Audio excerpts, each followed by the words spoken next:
Mbote na balandi nyonso ya Sukisa TV. Lelo tokutani lisusu na libaku malamu. Émission na biso tosalaka ya analyse zango bongo ngayo abino ndeko Bijou Yoka Baju.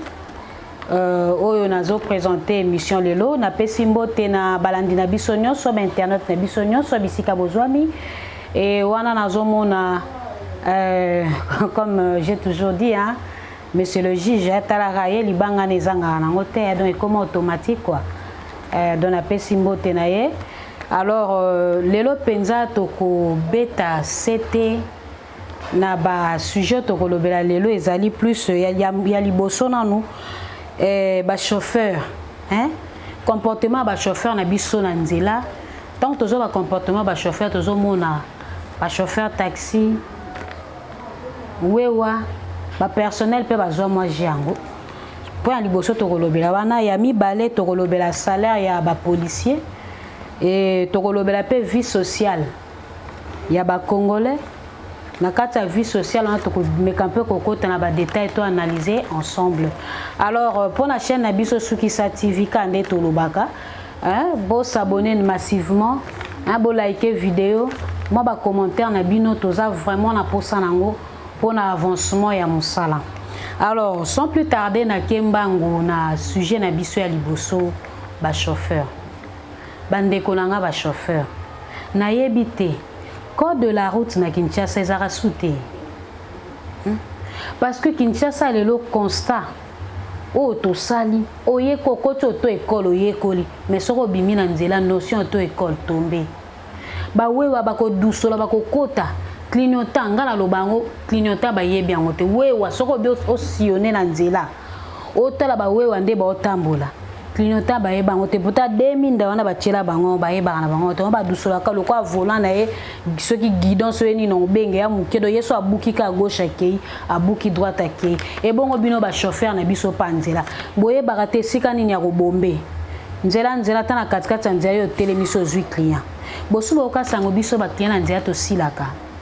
soko bimi na nzela 6h 5h 4h si lobi na 4h okutaka client na nzela siko to wela rani yango zo mwa tozo kutana ba makame ebele ba accident epai ba accident musu ba dégâts musu zo saima na nzela po ani ba chauffeur bazo tambola na inconscience presso bango ba welaka mabe zero ngo bango ba lukaka ba versement ngo bango ba lukaka finalité nango tozo suka nango côté ni ba dégâts ba accident na nzela ba makame belé mutu nyonso lelo alinga soma mutuka mutu nyonso lelo alinga koma chauffeur na yo personnel ozu mutuka te okenza mukuse petit nanga chauffeur soki nani soki nganyo akumbanga yo kolisanga ma 2 semaines ba yekolisa ma 2 semaines na quartier yo ano okopeye permis lelo oyo bata société à transport est-ce que bino pa bolandela ka batu nyonso no bopesa ba permis bango nyonso est-ce que pena ba yekola penza kokumba pour le cop na Congo koma nango na pied vient na ngamo boy wana vie zandeni okobi misela nga permis te mais bozo e baté tant yo pied vieux bimiseli le kina petit na yo permis ozo e baté conséquences nini na moto asimbi permis o aye ko li le lenge sengeli te na nzela ko bimana na nzela za ba dégâts za mambo ebele bref to l'équipe to ke mulaite na kansala ndambo o to lobi e yo kane ko tepelo mo na batisa pardon avant na le kapenza sujet o ba chargeur ba charger pena en tout cas te bo pia biso passe na mboko bokoma bino nde bozo sa ke transport e mata bokoka nzela ya 1000 ya 500 francs bokomisi yango 1000 francs bino bokoma nde bokoma la kasa na salo lemo so yebisi chauffeur te bato bazawa betaka lemba 2500 betaka changu 3000 bozo chabiso po ni kongola zo bomaka ndeko na congolais po na ni après ba makambo bokolo ba keno gouvernement tel biso liko papa Gentili Ngobila ministre à transport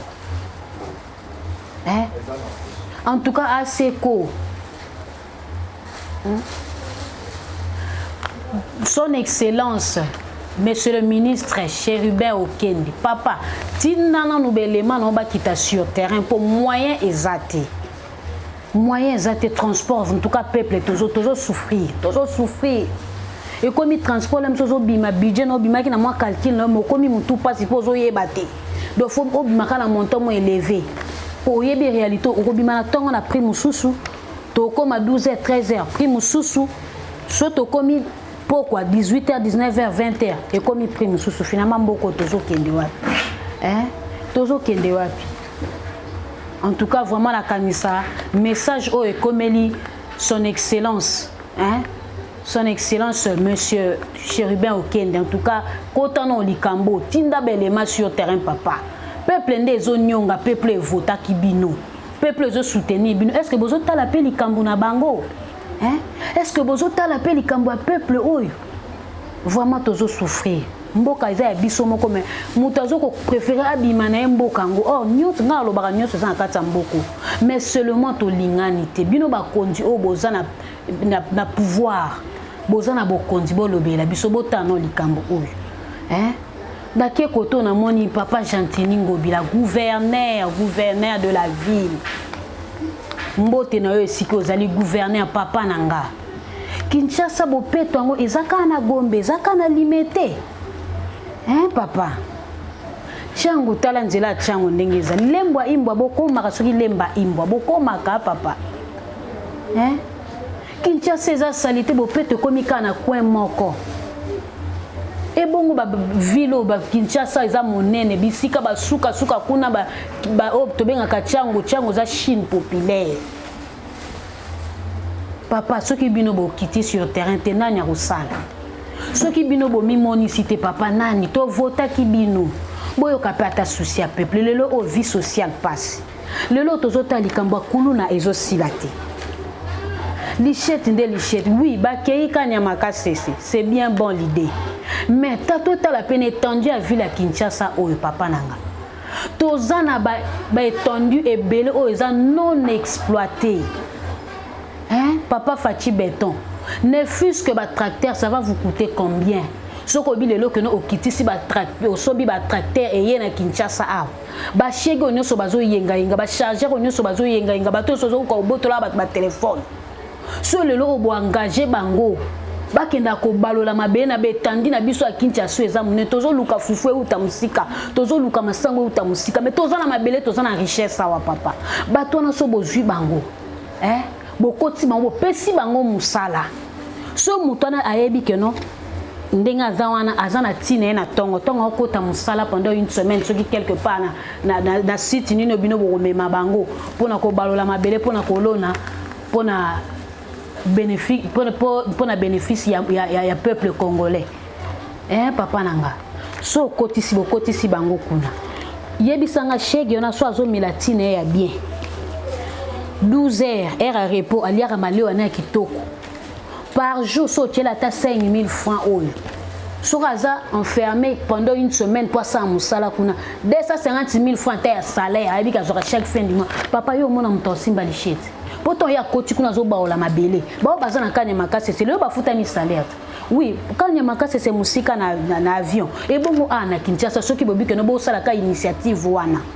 ba tracteur pena bo sobi ka musala wana bazo sana kanya makase ça bo luki kama ko esika moko wana bo enregistrer bango bo kotisi bango ba sala musala papa yebisanga mutu ntanga koti akesa musala ze épuisé aoza suna temps yo bima simba lichete hein papa nanga vraiment vie sociale ba congolais tozo kende wapi tokomi wapi président Fachi ozota la bana noka aboy ozota la peuple noka kaboy hein peuple zo souffrir mo bo kitaka pe bo sala ka descendre sur terrain hein bon mon non peut réalité bino mo kanti ba to nyonso o bazotonda na baba ba okemela na sengo papa ten les mususu to bo le ka bo mona ke no baba ezaka plein ba to bo indisa non ba okemela na sengo te mususu ba okena passe na sa roboni musu azolo ba so do bi o balancer micro comme ça bi mère na tchana ra kwiti na la nanga donc réponse au person point pour essayer le qui est mutu hein o me mabiso wapi salaire ba policier azo batela biso ba civil policier a des fois côté ke guerre ke bitumba ayebi kutu te soki akozonga policier soki est-ce que policier na tuna na moto na policier azalaka na frais d'émission est-ce que besoin ba risque o bango bazo courir tant akia ke guerre to akia mikanga meli soki côté nini azo bunda pour école au retour il y a bénéficié ni président Fachi papa tala na vie sociale tala ba policier salaire à ba policier ba enseignant oh lelo so biso lelo to telemi to sa musala oh ceux qui lelo to na ba ministre ceux qui lelo to na ba président de la république ceux qui lelo to na ba sénateur to na sorte nyonso ya bato bazo diriger mboka o eza po baleka ki na bande de l'école eza po batangaki et bongo lelo ceux qui enseignant na zo lela hein papa ba konza mboka ceux qui enseignant na zo lela na pasi son excellence Tony Mwaba papa hein mécanisation et comment ya lisolo et comment ya lisolo na bato musu bazolela bi ah tozo mona ngote tozo yoka tozo mona te son excellence hein botano likambo vie sociale à basoda enseignant ba palier botanga ki ba palier papa yo moko compter vérifier combien de paliers enseignants ça dure c'est pas ça ya tako président Fachi ata na période na yo oyo ya mandat papa tala non likambo ba enseignant yo kasi le soka enseignant comme mesure somba so salaire ata so chaque jour a pambolo te sikoza aloba malam mpona ote mais lelo so to banase micro balade pa ba enseignant balela kaka mais nzambe pa tika bango te so tende batangisi bana bango le msusu na passe na mbonga bilanga na ebite po na vinanga po kulune sila bana na bo occuper bango kanya makase c'est oui c'est bien mais bo créer pe kanya makase c'est mona Kinshasa kine ya munene ti mabela lete za munene hein mabela lete za munene baba Kongo bakikwiti babandundu mabela lete ya munene papa tracteur ça va vous coûter combien gouvernement papa Samalukonde hein ministre économie et agriculture papa ya pêche élevage boza wapi boko kota no likambo te hein bana wana bazo chômer bazo baluka lelo balaxi bino quand même talent na bango na kanya makasi c'est ba ya ko sala ba ban ba sali hein et bongo siko boko sala comme mon côté centre mon côté awa ya uniquement pour na bana wana mboko to kende wapi génération future tozo kende wapi lelo obino nyonso bokoli boza wana ba ministre nyonso bato nyonso bozo sa na gouvernement bosi bokoli siko bomi tuna te génération oyo ya CO bazo mata bo préparer bango lolenge nini parce que abino moko bana ba poto ba tanga ba vie bien oui mais ezaka bana bino tembo akokosimba mboka we bongo ba demini obino bozo négliger la Bible écoute zo banzambe alokota na putulu eloko ezangi tina nde nzamba tombolaka mais pourquoi bato bino bozo mona que no ba petit peuple soit disant to bimaka na balabala poto sa ba marche pona bino to bimaka na balabala poto soutenir bino le msuto mona bino te télévision quand des monde sa biso na bino mais au retour bozo lobani au retour est-ce que botala kapena posa na biso penza po eza motuna oyo na mituna katango nyonso est-ce que pena botala raposa ya peuple oyo alingi nini biloko bolaki biso biloko ngo na ebite soki ya ponga na moni na ngango ti nga okutu na yebisa bino na feta na ngai ti po wembo papa mais quand peut ta la vie sociale vie sociale ba congolais en tout cas za kito côté oui tozolo bamboke kufa kala mais il faut te belo moko ezalaka continuité sika muta suke sika o muta kokai ko salate papa yo kotina bo continuer te marquer histoire pe n'époque na yo papa po to lela papa to lela tozo mona te to yeba te ezolekela côté nini nyonso komi passe kilo ya Thomson auto zaki ko somba kilo na 2000 lelo Thomson est comme 6000 7000 so ngoli ya Thomson à 5000 za ba 18 plus ba 16 papa so coûte comme calcul pour eko simba na ngoti papa mboka na biso po se retrouver fo bimaka libanda président Fachi mboko po se retrouver fo keka libanda tala ebela ba peuple bazo kokufa bazo préférer que clandestin misu bazo suka bazo kufa na ba mai na ba ebale pour ni pour passer abima misu ba quand c'est donc pas à la bien fois que luka ville banda papa marquez biso le contraire ko peuple CP là na solo babona lo bana passe na motema pour naza congolais na mwana mboka no bana passe soto leli pa na binote boto itamboka o soto komisi ba posa na bisote liboso parce que soto bi que non to sengo audience ça passe ba o kale bisoto okota na bisote moyen malamu ya osola na bino ezaka yango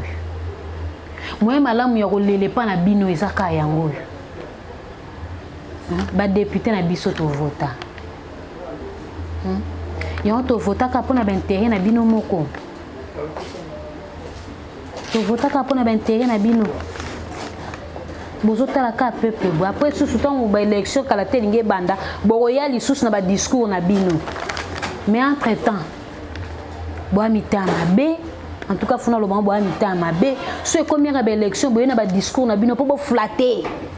bo bozo ba voix mais tant bozo zo ba voix na ba mandat na bino. Est-ce que vous avez raisonné en tant que peuple congolais? Koulou négocie l'andéni. Koulou négocie l'andéni, papa. Papa Sylvano Kassongo, Koulou négocie l'andéni ni boye bisa. Biso tant peuple congolais a souffrir a nyonga. Bo vande ano likambo. Papa Samalukonde. Pardon, bo vande ano likambo. Kanyamaka c'est César malamu mais bo créer pe Kanyamaka c'est musu na Kinshasa. Bo créer pe musu na Kinshasa, bo occuper bana wana. Bakota ko baola mabele. Étendu à Kinshasa c'est imunene. Basa musala. Bo occuper bango na musala mongo boye parce que bazana misu bazana ba talent. Mais atali passe pour na yazo mona ko kata mutu dichete déjà vie facile. Oh, ce qui est occupé à comprendre que non, azo occupé quelque part, azo bazo considérer, azo zo moi li futa na ye, azo ko se retrouver. Je ne pense pas que banana ba simba lichette. Parce que lichette en temps bazo simba bazo kata kaka biso ba petit peuple o. Lem sumbo ono a passe. Ya moto qui a passe, lem suzo bitina somba temo elo nanga okomo banga po anipo kulu na oleka. Bo meka vraiment kota likambo. Vraiment botika biso boté parce que to komi na suka tito loba ba enseignant na beti CT papa Tony na bandé na combien de fois ba policier na bandé li combien de fois président moyen malamu yo sona bino yango yo kaka botano salaire bo améliorer salaire na bango pardon enseignant lukaka ne mingi te mais pesa ka valeur souci neza valeur wana considération parce que azoko se sentir considéré té. Lelo lo koso ba policier mati poani. Po bazo zo malonga te. Akomi so abimi na balabala comme le quoi champ enragé. So akomi abimi na balabala do bilanga zo comme ta koti na bilanga zo wela. Et comme civil ataza en 4 mutuka ba katelo sali nyo so ni pas moi 1000 francs. Papa. Bilo musu poto 600 ba me kan peu ko améliorer ba salaire na bango parce que so bo mela ba améliorer ba salaire na bango en tout cas même biso to comprendre pendant que a été. Bakomi pe moi na moi via malam je crois o nazaki nango ya koloba yango wana be na bo sanité wana na pesimbote na président Bernardin Wabi Lokwa Mukolo Asbel Fondation Lokwa je pense que kala tête ko kitape na mabele total andeli ni musale zo salema vraiment coup de chapeau na ngambu na yo et na pesipe mbote na Rotterdam Hollande na Rotterdam na moni Mimi Yoka na moni mon bof na benga ka mon bof de luxe Paul Henri Lumumba donc coup de chapeau na bino bisika bozwami wana na moni pe papa na ngai wa botingai Jean Florian qui est fier de moi vraiment en tout cas je vous salue en passant donc bon me capota situation na biso social les amabe vraiment biso moko tozo courir ba danger ko leka kutu bino bo vana na ba gombe papa bino bo leka na ba cortège biso défaut zo beta makolo défaut zo kende binzila ndengo kende liboso kunati donc moi ba crime ba dégâts au salema makasi vraiment bola tal souci à peuple social bientôt élection to sepela président Fachi olaki biso papa kokisa parce que ndenge ozolaka biso na biso peuple tozoyoka mais tozozela accomplissement papa kokisa au monde ndenge ozaka na souci ya komisepelisa au monde ndenge ozaka na souci ya kobomba libota na yo famille na yo restreint ndenge ozaka na souci famille biologique ndenge ozaka na souci ya kobomba ngo mais yeba ke famille no musu pe bakisa meza peuple congolais donc zala pe na souci ya peuple congolais zala pe litoi et pas peuple congolais yoka souci ya peuple ya solo wi libulu ezala nango mulai bandaka bande époque mobulu ya mobutu ti Kabila le père ti lelo yo koti mais papa continuité oza mobile relever ba défi mususu to ko 6 agnon sauter mais l'époque notre sentir pe que oui béton azali vraiment en tout cas la sepela ko sola na bino lelo quand to salara bo like vidéo ba commentaire na bino toza nango vraiment pour ça hein bo partager bo kota bo partager quand des alara hein vraiment en tout cas sans plus tarder na pesi mbote na ba internaute na biso nyonso bisika bozwami mbote na bino nyonso vraiment nzamba bomba bino bisous bye.